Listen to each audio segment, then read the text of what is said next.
হুজুর আমার মা কয় আমার কাছে মাপ চাইতে বড় বাবা, তুই যে বাচ্চা রইছ আমার মা কইয়া ডাক দিছ, এতে আমার মন শীতল হয়ে গেছে। ও বাবা আর কোনদিন এরকম মাথা গরম করিস না, তুই যদি মইরা যাইতি আমারে কে বাবা কইয়া ডাক দিবে। আমার বন্ধুরে জানি না কার মা দুনিয়ায় নেই, জানি না কার বাবা দুনিয়ায় নেই, কোন ছেলেরা গো মা বাবার রুহের মাগফিরাত কামনাই এই মাহফিলের ব্যবস্থা করেছ। আমার দিল বলে রে আজকের মাহফিলে দোয়া আল্লাহ ফিরে দিবে না। ওয়াদা দিতে পারোনি ভাই, এই কাবা ধরা হাতের সাথে হাত উঠাইয়া, মদিনার প্রেমিকের সাথে হাত উঠাইয়া, আশিক রাসূলের সাথে হাত উঠাইয়া, ওলিদের হাতের সাথে হাত লাগানো হাতের সাথে হাত উঠাইয়া, ওই দাদা দাদি মা বাপ আপন পর পুরুষী প্রতিবেশী সব কবরবাসীদের জন্য একসাথে মোনাজাত করে বিদায় হয়ে যাব। ওয়াদা দিতে পারোনি ভাই বাবারা, কারা কারা আসো রাজি একসাথে দোয়া করে যাব ইনশাআল্লাহ। বাইরে কার দোয়া কখন কবুল হবে কারো জানা নাই, হাত নামান। তবে আমার দিল বলে আজকের মাহফিলের সোনারগাঁ এলাকার কোম্পানিগঞ্জের বাইরা কারা বড় হইতে চাও, কারা হায়াত বাড়ায় নিতে চাও, আল্লাহর কাছে ভাগ্যের পরিবর্তন করতে চাও, আমার এই বয়ানটা তুমি একটু শোনো রে ভাই। মনে রাখো মা বাবার খেদমত করা ছাড়া কিন্তু আমার বন্ধুগণ সম্মানিত হওয়া যায় না। মা বাবার পাগল হওয়া ছাড়া আল্লাহকে হাত করা যায় না। কথা বলেন ঠিক কিনা? মায়ের দোয়ার বরকত যেমন, মায়ের কষ্ট পাইলে মায়ের বদদোয়াও কিন্তু তেমন। আওয়াজ দিয়া বলেন ঠিক না বেঠি? ভাইরি এ কোম্পানিগঞ্জের যুবক ভাইরা, এই এলাকার কবরি কার জানি মা ঘুমায় রইছে, কার জানি বাবা ঘুমায় রইছে। দেখেন তো দেখি আমার বন্ধুগণ, কার মা বাপ যেন কবর থেকে কান্দার ডাক দিয়ে বলে বেটারে মাহফিলে গেলি আমাদের জন্য দোয়া করলি না। বাবা কবর আইসা খবর পাইলাম দুনিয়ায় যদি কোনো ছেলে মেয়ে বাপ মার জন্য দোয়া করে কান্দে, ছেলে মেয়ের কান্নার উসিলে বাপ মার কবর আযাব মাফ হইয়া যায়। ভাইয়া আজ যদি আমি আর তুমি মা বাবার জন্য দোয়া করি, মা বাবার জন্য কান্দি, তোমার আমার ছেলে মেয়েও তোমার আমার জন্য দোয়া করবে, তোমার আমার ছেলে মেয়েও তোমার আমার জন্য কাঁদবে। অনুরোধ করে বলছি বাজান, আর কিছুক্ষণের মধ্যেই ফিনিশিং দিয়ে বিদায় নিয়ে চলে যাব। তবে আমার দিক তাকান, যেই হাতটা দিয়া বারবার কাবা ধরি, যেই হাতটা আল্লাহওয়ালাদের হাতের সাথে লাগানো, আল্লাহ তাআলা কয়েক বছর নিয়মিত রমজান মাসে মক্কা মদিনায় নেন। আল্লাহ তার দয়া দ্বারা আপনাদের দোয়ার বরকতে আমি যাই। কথা দিলাম বন্ধু রমজান মাসে মদিনায় থাকবো, আপনাদের পক্ষ থেকে নবীজির রওজা পাকে আমি সালাম পৌঁছায় দেব, ভুলবো না। আপনারাও আমাকে ওয়াদা দিবেন বাজানো ইফতারির সময়, ইফতারির পূর্ব মুহূর্তে দোয়া কবুল হয়, ওই সময় আমি অদমকেও আপনারা ভুলবেন না, আমার জন্য আপনারা দোয়া করবেন তো ইনশাআল্লাহ।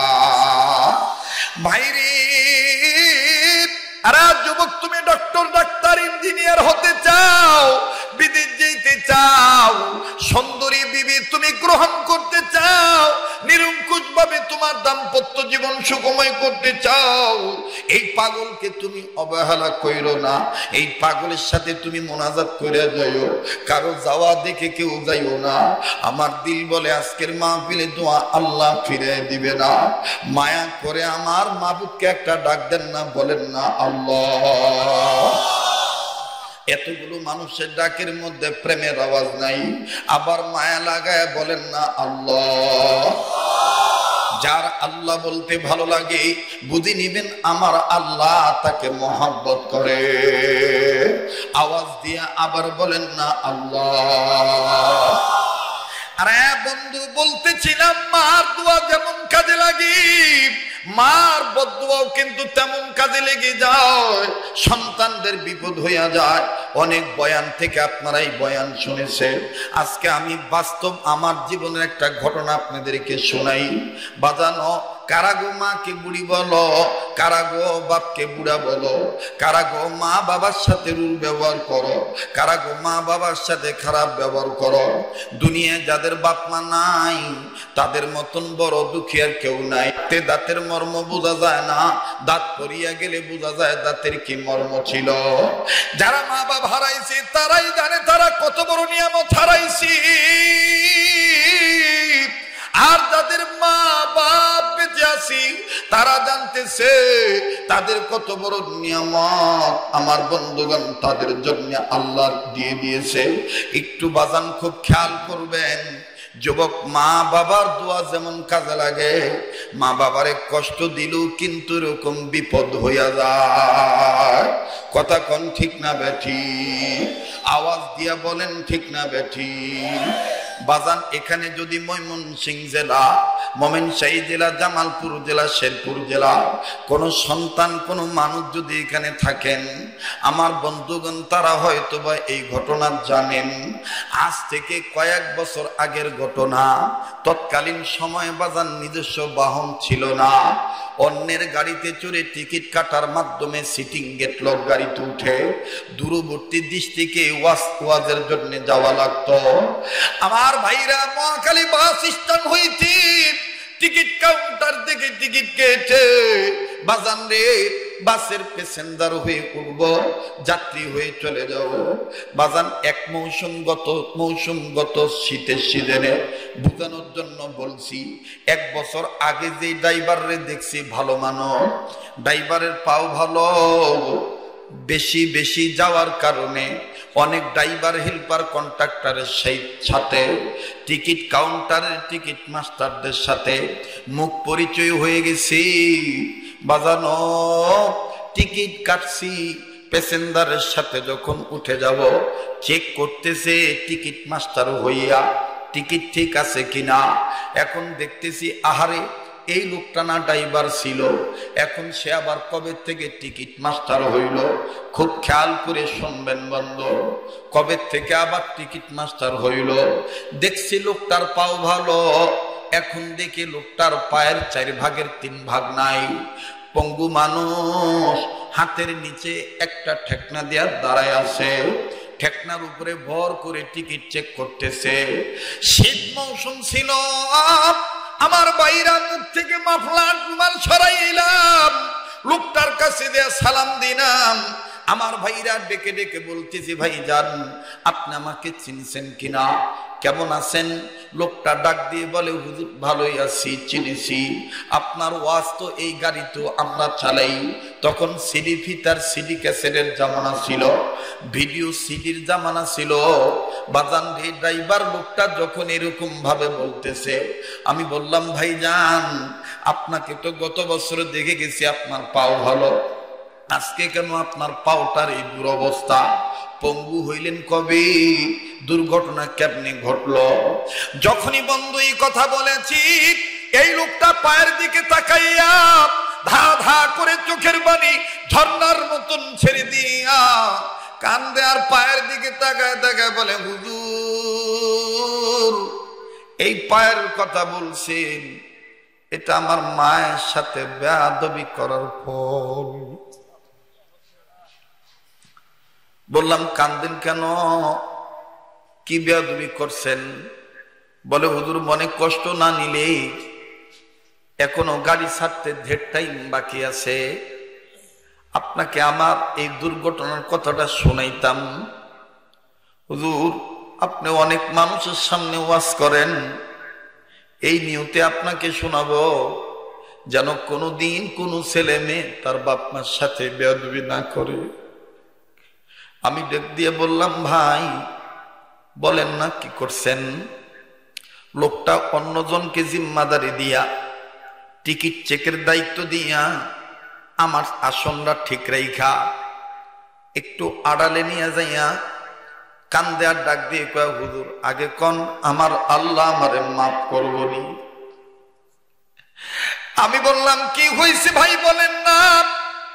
কান্দে আর ডাক দিয়ে বলে হুজুর নাইট ডিউটি করি অর্গমা শৈলয়া, সারা রাত ড্রাইভিং করিয়া ড্রাইভারি করে অর্গমা শৈলয়া যখন আমি বাড়িতে গেছি সকালবেলা 7টা 8টা 9টার দিকে, যখন 9টা বাজে তখন হুজুর আমি বাড়িতে যাব, রাস্তার পাশে আমার বাড়ি। হঠাৎ করে বাড়িতে ঢোকার আগেই দেখি আমার মা আর আমার বউ ঝগড়া করতেছে। মায়ের বউ বকে, মায়ও দেখি বউরে বকে, নানান ধরনের চিল্লা পাল্লা করতেছে। আমি কাশি দিয়া বড় আওয়াজ দিয়া বললাম তোমাদের কি মান সম্মান নাই? রাস্তার লোকেরা শুনলে কি বলবে? এই বাড়ির লোকদের মনে হয় কোনো মান সম্মান নাই। হুজুর আল্লাহর কসম করে বলি আমার গলার আওয়াজ পাইয়া আমার মা আর একটা কথা বাড়ায় নাই। মা শরম পাইয়া নিজে নিজে ঘরের মধ্যে চলে গেল। কিন্তু আমার প্রবেশ করা দেখা লোকজনের সামনেই আমার বেগম আমার বিবি বেহুশ হইয়া গেল, চিৎকার দিয়ে সেন্সলেস হয়ে পড়ে গেল। যখন আমার বিবি অজ্ঞান হয়ে পড়ে গেল, আমার ছোট্ট ছোট্ট ছেলে আর মেয়ে তারা মায়ের মাতৃত্বের মোহাব্বতের কারণে মায়ের গলাটা জড়ায় ধরে কাঁদতেছে। আর ডাক দিয়ে বলে আম্মু তোমার কি হলো? তুমি কেন কথা বলো না? এইভাবে আমার ছেলেও কান্দে, মেয়েও কান্দে। হুজুর আমার ভিতরে আতঙ্ক কাজ করতেছে, না জানি আমার এই বউটা মারা যায়। হুজুর আমার ভিতরে ভয় আইসা গেল, এই বিবি যদি মারা যায়, বিধবা নারী আমার বাবা নাই, এই বুড়ি বয়সে আমার মার জেল খাটা লাগবে, আর আমারও মার্ডার কেসের আসামি হওয়া লাগবে। হুজুর আমি এতটাই বউভক্ত ছিলাম, বউর প্রলোভনে পড়িয়া নিজের রাগকে কন্ট্রোল করতে পারলাম না। ভালো মন্দ কিচ্ছু না জিগাইয়া হুজুর আমার মা ঘরের ভিতর ডুইকা, মা জননী আমার পৃষ্ঠ দেশটা দরজার দিকে দিয়ে বইছে। মায়ের পান খাওয়া অভ্যাস ছিল, মায় পান বানাইতেছে আর নিজে নিজে বলতেছে তুমি কেন আমারে থুইয়া মরলা? তুমি কেন আমারে নিয়া মরলা না? আজকে তুমি বাইচা থাকলে এইভাবে ছেলে আর ছেলের বউয়ের চোখরানা দেখতে হইতো না। হুজুর এইভাবে আমার মা নিজে নিজে কথা কয়। হুজুর আমি ভিতরে ঢুকিয়া আমি আমার মায়ের ভালো মন্দ কিচ্ছু না জিগাইয়া বড় প্রবনে পড়িয়া হুজুর আমার এই পাউটা দিয়া মায়ের মাজা বরাবর, কোমর বরাবর, পিঠ বরাবর একটা লাথি মারল। হুজুর আমার পায়ের লাথি খাই আমার জনম দুঃখিনী মা পড়ে গেল। তারপরও আমার রাগ থামলো না। আমি আমার মায়ের চুল ধরে ঘুরপাক করাইলাম, মায়ের আমি একটা থাপ্পড় দিলাম আর ধাক্কা দিয়ে বললাম বুড়ি বয়সে কি তুইও জেল খাটবি? আমারে জেল খাটাবি? হুজুর আমার মা খালি আমার দিকে বারবার তাকায়, বাবা তুই রে কি করস? বাবা রে আমি না তোরে মানুষের বাড়িতে জি চাকরানির কাজ কইরা থালা বাসন ধুইয়া দিয়া আমি না তোরে লেখাপড়া করাইছি, আমি তোরে ড্রাইভারি শিখাইছি, ড্রাইভিং ট্রেনিং সেন্টারের টাকাটাও আমি দিছি, নিজের কানের জিনিস বেচে আমি তোরে টাকা দিছি বাবা। ও বাবা তোর বাবা মইরা গেছে, তোরে আমার কাছে দিয়ে গেছে, বাবা তুই কিচ্ছু জিগাইলি না, এই বাবা আমার লাত্তি মারলি। হুজুর আমার মা আর কোনো কথা কয় না, খালি কান্দার ডাক দিয়ে কয় আল্লাহ রে যেই পোলার লাগে এত কিছু করছি, এই পোলার পায়ের লাত্তি আজকে তুমি খাওয়াইলা। ও আল্লাহ এই ছেলের পায়ের লাথি খাওয়ার আগে আমার মরণ কেন হইল না? হুজুর, আমার মা প্রচন্ড ব্যথা পাইছে, মায়ের চেহারা দেখে বোঝা যায়। মা এলোমেলো চুল লইয়া ডাক দিয়ে কয়, যা বাবা তুই বাইরে যা, যা, এটা আমার কপালে ছিল, আমার স্বামী নাই, আমার আর অন্য কোনো ছেলে মেয়েও নাই, যা বাবা যা, তুই বাইরে যা। হুজুর, আমার মা তখন আবার একটা চিৎকার দিয়ে বলল, আল্লাহ, এই পোলার পায়ের লাথি খাওয়ার আগে কেন আমার মরণ হইল না? আমার মায়ের কান্নার আওয়াজ শুনিয়া এলাকার বহু ময় মুরব্বী চলে আসলো। আর হুজুর জানেননি, আমার বাচ্চা মেয়েটা তার বুয়ার কান্না শুনিয়া একটা দূর মারিয়া বুয়ারে জড়ায় ধরে, আইসা ডাক দিয়ে কয়, বুয়া তুমি কান্দো না, কি হইছে? আব্বাই কি তোমারে মারছে? আমার মা তখন ডাক দিয়ে কয়, দাদু ভাই, তোর আব্বার পায়ের লাথি খাওয়ার আগে কেন আমার মরণ হইল না? হুজুর, আমার এই বাচ্চা মেয়েটা তখন আমার কিল ঘুষি দেয় আর ডাক দিয়ে বলে, তুমি কেমন পোলা? এইভাবে কোনদিন কোন পোলা নিজের মায়ের লাথি মারেনি।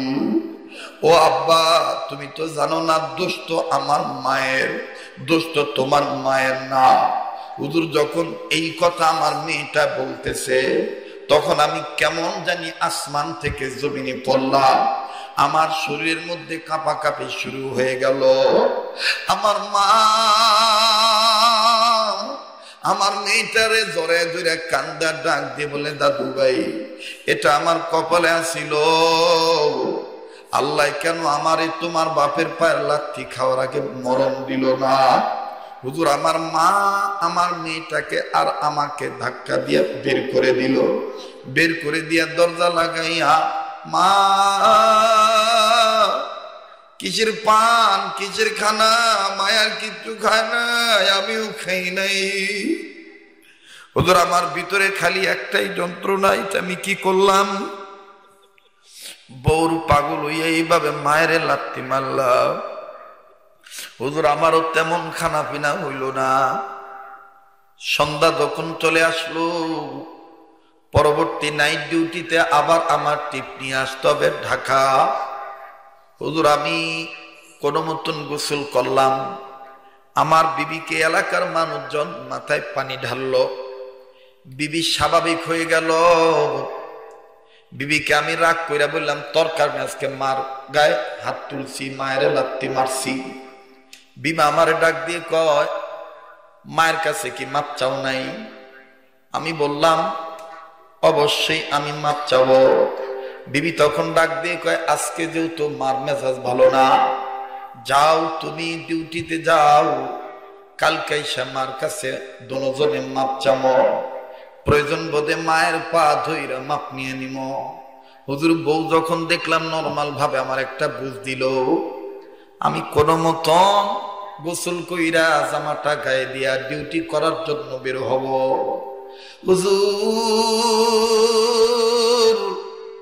যখন আমি বের হব, আমার বাইর হওয়ার খবর যখন আমার মেয়ে জানলো, মেয়েটা দৌড়ায় যায় তার দাদির ডাক দিয়ে কয়, বুয়া আব্বাই জায়গা। হুজুর, যেই মায়ের মারছি, ওই মা তখন তার খবর না নিয়া, আমার মা তখন কান্দার ডাক দিয়ে কয়, বাবা দাদা ভাই, তোর আব্বাই খাইছেনি, তোর আব্বাই খাইছেনি, তোর আব্বার গুন্ডও তো মনে হইছে না, তোর আব্বার ক খানা খায়া যাইতে, দেখে শূন্য গাড়ি চালাইতে কইস। হুজুর, তখন আমার কেমন জানি লাগলো, আরে এর রাম্মা।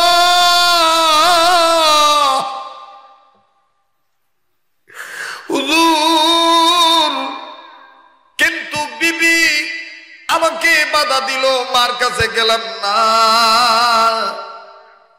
আমি ডিউটিতে চলে গেলাম, স্টিয়ারিং ধরলাম, আমি গাড়ি চালাইতেছি। হুজুর, দীর্ঘদিন যেই রোডে গাড়ি চালাই, কোনো দিন আমার দ্বারা কোনো দুর্ঘটনা হয় নাই। হঠাৎ করে দেখেন হুজুর আল্লাহর মায়ের দুনিয়ার বাড়ি, কোন দিক থেকে যেন একটা কাভার্ড ভ্যান চলে আসলো মুখোমুখি, আসি আমার গাড়ির সাথে লাগায় দিল। মুখোমুখি দুই গাড়ির মুখোমুখি সংঘর্ষ হয়ে গেল। কত মানুষ আহত নিহত হইল। আমার সামনে কত যাত্রী, আমার কন্ট্রাক্টর হেল্পার, এরা জানালা দিয়া, কেউ জানালা ভাঙ্গা দৌড় মারল, লাফ দিয়া পড়ে। হুজুর আমিও বাইরে যেতে চাই, কিন্তু হুজুর কোথায় যেন আমি আটকাইয়া যাই, আমার হাত কাটে নাই, মাথা ফাটে নাই।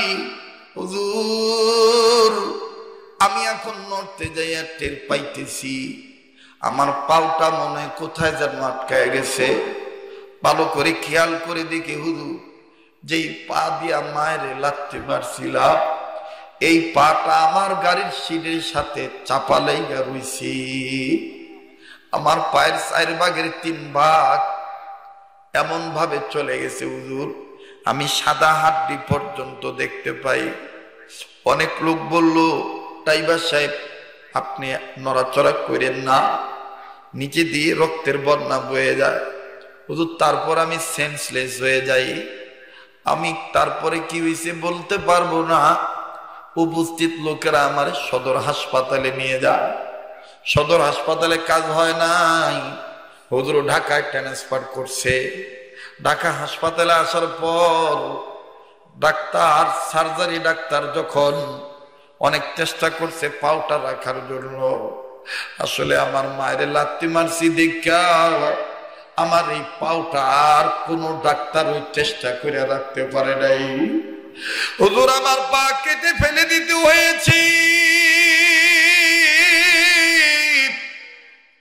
2 দিন পর যখন আমি হাসপাতালের বেডে স্বাভাবিকভাবে জ্ঞান ফেরার পর যখন আমি চোখ খুললাম, হুজুর জানেননি, আল্লাহর কসম করে বলি হুজুর আমি নজর করে দেখি আমার এই কাটা পায়ের কাছে আমার বউ নাই, আমার ছেলেও নাই, মেয়েও নাই। আমার ওই বুড়ি মা বিধবা নারী আমার বেডের উপরে মাথাটা এরকম করে নিচু করে দিয়া 2টা হাত আমার কাটা পায়ে মন্থন করে আর গুনগুনে কান্দা ডাক দিয়ে কয়, আল্লাহ আমার পোলা বুঝে নাই, না বুঝে আমার লাথি মারছি।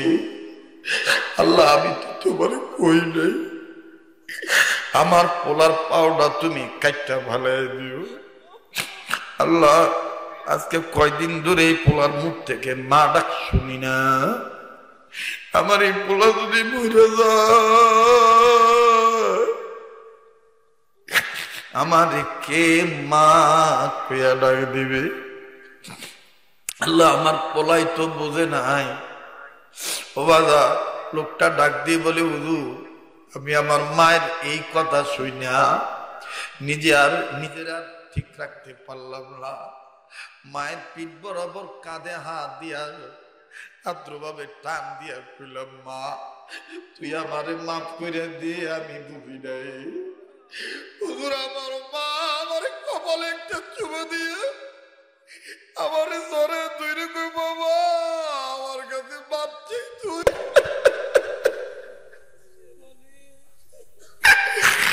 হুজুর আমার মা কয় আমার কাছে মাপ চাই তুই বড় বাবা, তুই যে বাচ্চা রইছ আমার মা কইয়া ডাক দিস,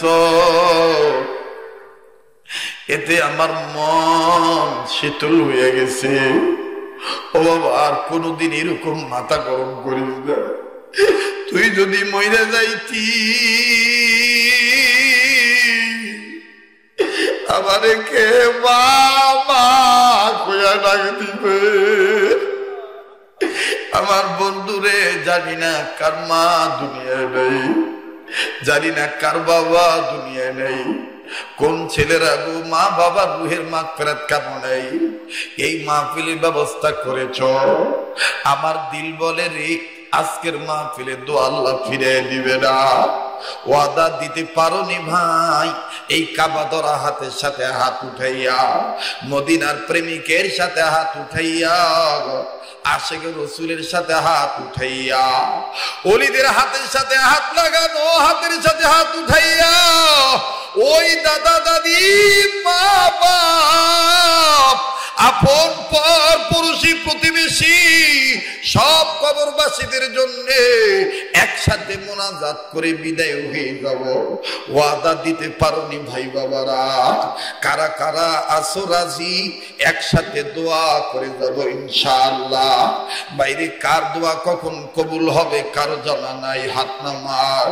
তবে আমার দিল বলে আজকের মাহফিলের দোয়া আল্লাহ ফিরে দিবে না। এ যার অন্তরে মায়ের মহব্বত আছে, বাবার মহব্বত আছে, মায়া লাগায়া মা বাবার কবর আযাব মাফের আশায় একটা ডাক দেন না, বলেন না আল্লাহ। হয় নাই আবার বলেন না আল্লাহ। আল্লাহর শিখায় দেওয়া দোয়াটা পড়েন না, রব্বির হামহুমা কামা রব্বায়ানি, পড়েন না রব্বির হামহুমা কামা রব্বায়ানি সগীরা। আল্লাহ আমাদের মা বাপকে তুমি মাফ করে দাও। আল্লাহ যাদের মা বাপ বেঁচে আছে তাদের মা বাবার হায়াত বাড়ায় দাও। আল্লাহ যাদের মা বাপ অসুস্থ তাদের মা বাপকে সুস্থ করে দাও। বলেন না আমিন। ডাক দেন, বলেন ইয়া আল্লাহ। ডাক দেন না, বলেন না আল্লাহ। হযরত সালমান ডাক দিয়ে বলতেছে আর 10 মিনিট সময় দিবেন? হ্যাঁ, লাগবে ভাইরা আমার, কষ্ট হইতেছে। আর 10টা মিনিট সময় দিবেন কথাটা ফিনিশিং দিতে, নাকি দোয়া করে দেব? ভাইয়া আল্লাহ কবুল করেন, বলেন আমিন। এই মাহফিলটা হতে আপনারা খুশি না বেজার? এটা কয় বছর হইল? আচ্ছা, প্রতি বছর হোক, এটা কি আপনারা চান? আগামী বছর মাহফিলটা হোক, কারা কারা চান? জি, ওই আবুল ভাইয়ের সাথে তো আমার পরিচয় নাই। আচ্ছা, বুঝছি তো যে আকবুর মাদ্রাসায় কি দিছে এটা আমি জানি। তাই আবুল ভাইরে রাইক্কা, হাসান ভাইরে রাইক্কা আপনাদেরকে সহ আমি একটা ওয়াদা নিতে চাই, আগামী বছর যদি আমি আবার আসি খুশি হবেন তো ইনশাআল্লাহ? তাহলে একটা তাকবীর দেন সিরাজ ভাই।